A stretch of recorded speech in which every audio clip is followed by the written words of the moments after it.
Naitwa Zul Leonidas Gama, ni wakili wa serikali, natokea Wizara ya Katiba na Sheria, Jamhuri ya Muungano wa Tanzania.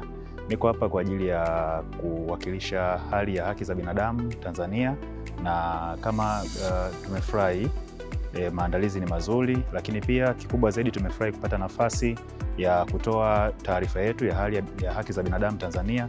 Lakini kizuri zaidi, pamoja na yote, tumefurahi kwamba mwenyekiti wa commission ametupa positive remarks, amemsifia rais wetu kwa kuwa kama champion mkubwa wa nishati safi, kitu ambacho rais wetu mara zote amekuwa akifanya. Lakini pia nchi yetu imepata positive remarks kwa mambo yote tunayofanya katika haki za binadamu, juhudi ambazo zimekuwa zikionyeshwa na rais wetu, lakini pamoja na mambo mengine yanayohusu haki za binadamu.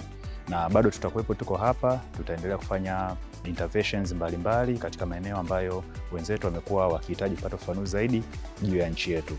Lakini maandalizi ni mazuri, Gambia is nice, na kila kitu kinaenda vema. Na kama nilivyosema awali, naitwa Zul Leria, ni wakili wa serikali, na tumetuma, nipo na mwenzangu, na tunaamini mambo yote yataenda kama yalivyoandaliwa. Chukua nafasi hii kuipongeza commission kwa maandalizi mazuri. Tupongeze pia commission kwa usimamizi mzuri wa shughuli nzima pamoja na protokali zote kama ambavyo zinaendelea. Asante sana.